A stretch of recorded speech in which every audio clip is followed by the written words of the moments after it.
নমস্কার বন্ধুরা, সামনেই আসতে চলেছে গণেশ চতুর্থী।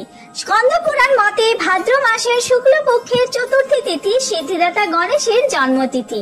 সমস্ত শুভ কাজে এমনকি সমস্ত পুজোর শুরুতে সিদ্ধিদাতার পুজো করা হয়।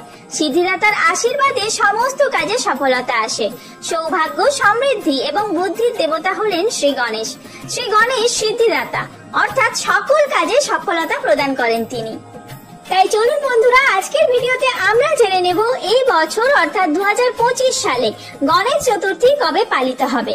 পঞ্জিকা অনুসারে চতুর্থী তিথি কখন শুরু হচ্ছে, কখন শেষ হচ্ছে, পুজোর শুভ সময় কি রয়েছে, পুজোর উপকরণ, নিয়ম এবং সহজ সরল মন্ত্র, গণেশ বাবার পছন্দের প্রসাদ, যেই প্রসাদ দিলে গণেশ বাবা অতি সহজেই প্রসন্ন হবেন। তো চলুন বন্ধুরা, আর দেরি না করে ভিডিওটি শুরু করা যাক। যদি আমার চ্যানেলে নতুন হয়ে থাকেন অবশ্যই চ্যানেলটি সাবস্ক্রাইব করে এবং ভিডিওতে একটি লাইক করে শেষ পর্যন্ত সাথে থাকবেন। আশা করি ভিডিওটি আপনাদের জন্য খুবই হেল্পফুল হবে।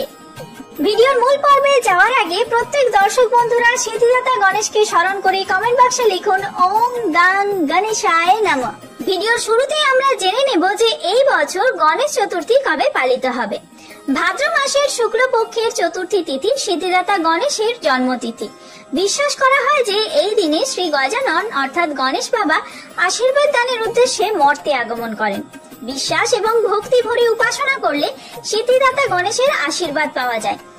আগামী 27শে আগস্ট 10ই ভাদ্র বুধবার গণেশ চতুর্থী পালিত হবে।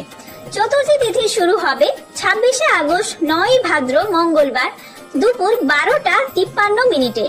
স্থায়ী হবে 27শে আগস্ট 10ই ভাদ্র বুধবার দুপুর 2টো 20 মিনিট পর্যন্ত। অর্থাৎ এই সময়ের মধ্যে আপনাদেরকে পুজো শুরু করতে হবে। পুজোর শুভ সময় কি রয়েছে, আপনারা যারা বাড়িতে পুজো করবেন কোন সময় পুজো করবেন। সাধারণত মুম্বাইয়ে এবং বিভিন্ন বড় বড় জায়গায়, যে সমস্ত জায়গায় গণেশ পুজো হয়, 5 দিন 7 দিন ধরে আমাদের দুর্গা পুজোর মতন গণেশ পুজো চলে। তবে আমরা যারা বাড়িতে গণেশ পুজো করব তারা একদিনেও এই পুজো করতে পারি। পুজোর শুভ সময় 27শে আগস্ট 10ই ভাদ্র বুধবার সকাল 11টা 5 মিনিট থেকে শুরু করে দুপুর 1টা 40-এর মধ্যে। অর্থাৎ এই সময়ের মধ্যে আপনাদেরকে পুজো করতে হবে। এবার অনেক বন্ধুদের মনে প্রশ্ন জাগতে পারে যে আগের দিন অর্থাৎ 26শে আগস্ট চতুর্থী তিথি পড়ে যাচ্ছে, তাহলে সেই দিন কেন পুজো করা যাবে না? উদয় তিথি অনুসারে আমাদের যে কোনো তিথির পালনই হয়, সেই কারণে 27শে আগস্ট যেহেতু সূর্যোদয় পাচ্ছে তিথি, সেই কারণে 27শে আগস্ট বুধবার দিনই আমাদের চতুর্থী তিথি পালন হবে। এবার জেনে নেওয়া যাক গণেশ চতুর্থীর পুজো করতে আমাদের কি কি উপকরণ লাগবে। গণেশ ঠাকুরের প্রতিমা, চিত্রপট, জলচৌকি, লাল অথবা হলুদ কাপড়, লাল কাপড় হলে বেশি ভালো, গঙ্গা জল, অভিষেক করার জন্য একটি পাত্র অর্থাৎ কাঁসার থালা নিতে পারেন, কাঁসার বা আপনাদের যদি কাঠের সরা থাকে সেরকমও নেওয়া যাবে, কাঁচা দুধ, টক দই, ঘি, মধু, শর্করা, পরিষ্কার জল, অগুরু, গোলাপ জল, লাল চন্দন আর সিঁদুর। এছাড়াও লাগবে গুঁড়ো হলুদ, আতপ চাল, বস্ত্র, আতর, পৈতে, মৌলি সুতো, চাঁদমালা, পান পাতা, সুপারি, ঘট, তেল, খড়ি মাটি, গঙ্গা মাটি, হলুদের গাঁট অর্থাৎ কাঁচা হলুদ, 1 টাকার কয়েন আর রূপোর কয়েন একটি, সশিস, ডাব বা নারকেল লাগবে অথবা হরিতকি, ঘট আচ্ছাদন গামছা লাগবে, গোটা এলাচ, গোটা লবঙ্গ, কুমকুম, জব, কালো তিল, সাদা সর্ষে, সবুজ মুগ, কড়ি, পঞ্চশস্য, ধূপ, দীপ, কর্পূর, ধুনো, ঘন্টা আর শঙ্খ। এছাড়া ফুল ফল তো লাগছেই পুজোতে।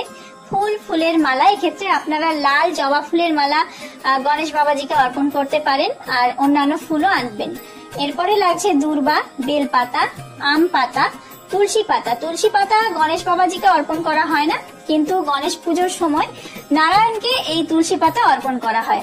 নৈবেদ্য, নৈবেদ্যের মধ্যে আপনারা গণেশ বাবাজির পছন্দের যে সমস্ত নৈবেদ্য অর্পণ করবেন সেগুলি হলো, ফলের নৈবেদ্যের মধ্যে আপনারা নারকেল ও কলা রাখবেন। এছাড়াও যে কোনো 3 রকম আরো ফল দিয়ে 5 রকম ফল ভজাবেন। আর 5 রকম মৌসুমী ফল ছাড়াও যে সমস্ত মিষ্টি গণেশ বাবাজির পছন্দ, লাড্ডু, মোদক, এই 2টি জিনিস আপনাদের রাখতেই হবে প্রসাদে। আর তাছাড়া রয়েছে লুচি, সুজি, ক্ষীর, পায়েস, দুধের তৈরি যে কোনো খাবার আপনারা তৈরি করে দিতে পারেন গণেশ বাবাজিকে। সমস্ত কিছু নৈবেদ্য অর্পণ করার পর আপনাদের পানীয় জল দিতে হবে। আর গণেশ ঠাকুরের অষ্টোত্তর শতনাম পাঠ করলে এই দিন খুবই ভালো ফল মেলে। এবার আসা যাক পুজোর নিয়মে। আপনারা যেই জায়গায় পুজো করবেন সকালে স্নান সেরে শুদ্ধ মনে সেই জায়গাটি পরিষ্কার করে নেবেন এবং তারপরে একটি জল চৌকি পাতবেন। সেই জল চৌকির ওপর আলপনা দিতে পারেন এবং তারপর একটি লাল কাপড় পেতে দেবেন। সেই লাল কাপড়ের ওপরে আপনাদের যে ফটো বা মূর্তি যা কিছু রয়েছে গণেশের সেই মূর্তি স্থাপন করবেন। মূর্তির ডান ও বাম দিকে ঋদ্ধি সিদ্ধির প্রতীক হিসেবে দুটি সুপারি রাখতে হবে। আর গণেশ চতুর্থীর সকালে বাড়ির উত্তর পূর্ব অথবা উত্তর পূর্ব দিকে গণেশ মূর্তি স্থাপন করতে হবে। এরপরে গণেশ বাবাজিকে স্নান করানোর জন্য গোলাপ জল, চন্দন, নারকেলের জল, এছাড়াও দুধ, মধু, পঞ্চামৃত ইত্যাদি আপনারা ব্যবহার করতে পারেন। গণেশ পুজোর যে সমস্ত উপকরণগুলি লাগবে সেই সমস্ত উপকরণ মানে ফুল, দূর্বা ঘাস, এই সমস্ত কিছু একে একে ওম গাং গণেশায় নমঃ এই মন্ত্র উচ্চারণ করে গণেশ বাবাজির উদ্দেশ্যে অর্পণ করবেন। গণেশ বাবাজিকে স্নান করানোর পর নতুন পোশাক পরিয়ে তারপরে ফুল ফল অর্পণ করবেন।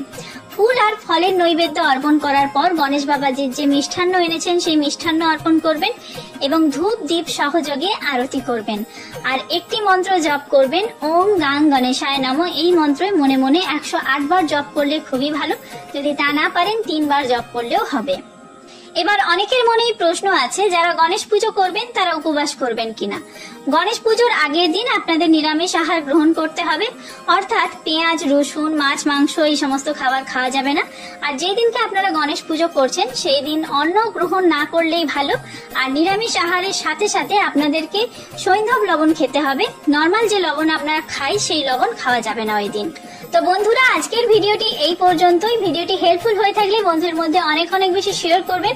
আর যদি কিছু জানার থাকে সেটি কমেন্টে জানাতে পারেন, আমি জানলে অবশ্যই আপনাদের জানাবো। খুব তাড়াতাড়ি নতুন কোনো ভিডিও নিয়ে আসছি, যেমন বিশ্বকর্মা পুজো, দুর্গা পুজো আর ভাদ্র আর আশ্বিন মাসের ক্যালেন্ডার আপনারা জানতে চেয়েছেন, সেই ভিডিও আসছে। তো খুব তাড়াতাড়ি দেখা হচ্ছে সেই সমস্ত ভিডিও নিয়ে। সবাই সুস্থ থাকবেন, ভালো থাকবেন, ধন্যবাদ।